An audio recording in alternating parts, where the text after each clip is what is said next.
আসসালামু আলাইকুম, সবাই কেমন আছেন? আশা করি সবাই খুব ভালো আছেন। আজকে আমি আপনাদেরকে একটি ছাদের সেন্টারিং করার ক্ষেত্রে আমাদের কতটুকু কাঠ লাগবে, বাঁশ লাগবে বা কতটুকু তেল লাগবে, এগুলো সম্পর্কে আমি আজকে আপনাদেরকে ধারণা দেবো। কিভাবে আপনারা খুব সহজে এগুলো ক্যালকুলেশন করে বের করতে পারবেন।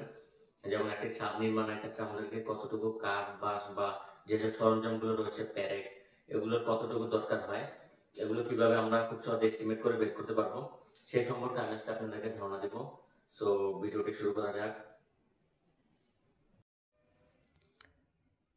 ধরে আমাদের 1500 স্কোয়ার ফিটের একটি ছাদ রয়েছে বা ধরে প্রথমে আমাদের ছাদের দৈর্ঘ্য 50 ফিট এবং প্রস্থ 30 ফিট।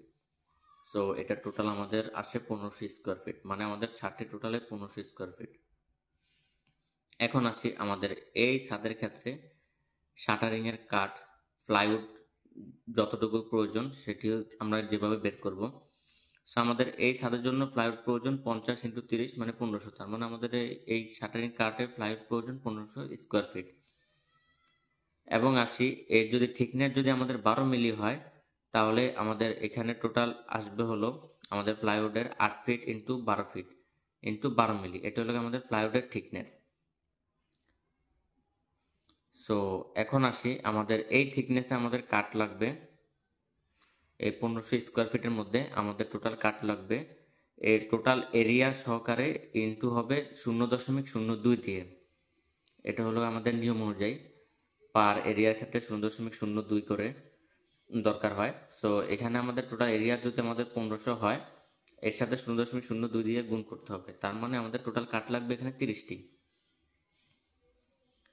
সো এই 8 ফিট ইন্টু 12 ফিট ইন্টু 12 মিলি যেগুলো, এই কাঠগুলো টোটাল লাগবে আমাদের 30 ফিট। এখন আসি বিমের নিচে কাঠ লাগবে, মানে বিমের নিচের কাঠের থিকনেস সাধারণত 1.5 ইঞ্চি হয়ে থাকে। এখন আমাদের বিমের নিচে যদি আমাদের কাঠের এরিয়া বের করতে চাই কতটুকু কাঠ লাগবে, সেই ক্ষেত্রে আমাদের এরিয়া ইন্টু 0.24 দিয়ে গুণ করতে হবে, তার মানে টোটাল এরিয়া আমাদের 1500 ইন্টু 0.24 ইকুয়াল টু 360 আরএফটি। এটা আসছে রানিং ফিটে, টোটাল 360 আরএফটি, মানে প্রতি রানিং ফিটে 0.24 আরএফটি কাঠ প্রয়োজন, তাহলে 360 আরএফটি হবে। এখন আসি আমরা যদি প্যারেকের মানটা বের করতে চাই, প্যারেক আসতে হলে আমাদের 1500-র সাথে 0.02 দ্বারা গুণ করতে হবে, তাহলে আমাদের টোটাল প্যারেকের ওজন চলে আসবে, তাহলে 30 কেজি, মানে প্রতি স্কোয়ার ফিটে আমাদের 0.02 প্যারেক প্রয়োজন, তার মানে আমাদের 30 কেজি। এখন আসি বিমের নিচের জন্য বাঁশ লাগবে, এটা হলো বিমের নিচের জন্য।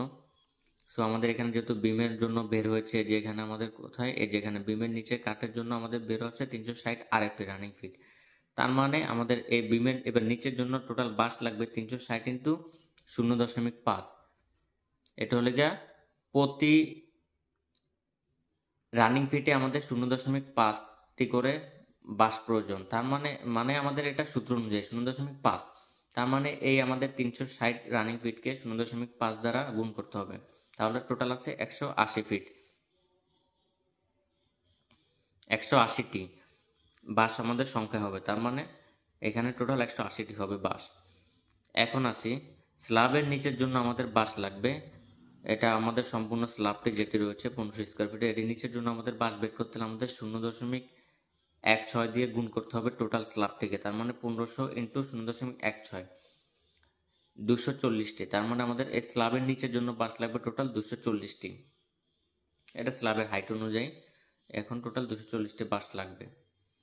এখন আসি কাঠ ও বাঁশকে আটকাতে আমাদের যেসব ক্লাম্পগুলো প্রয়োজন হবে, সেই ক্লাম্পের মান বের করব আমরা 1500-র সাথে 0.08 দিয়ে গুণ করব, গুণ করলে আমাদের টোটাল আছে 120টি, তার মানে আমাদের এই 1500 স্কোয়ার ফিটের মধ্যে টোটাল ক্লাম্প লাগবে 120টি।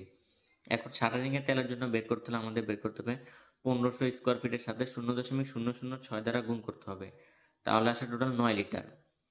সো এই শাটারিংয়ের তেল লাগবে আমাদের 9 লিটার। এইভাবে আমরা একটি 1500 স্কোয়ার ফিট ছাদের সেন্টারিংয়ের জন্য কতটুকু কাঠ লাগবে, বাঁশ লাগবে, কতটুকু প্যারেক লাগবে, কতটুকু তেল লাগবে, ক্লাম্প লাগবে, এই সম্পর্কে আমরা খুব সহজে এভাবে বের করে নিতে পারবো।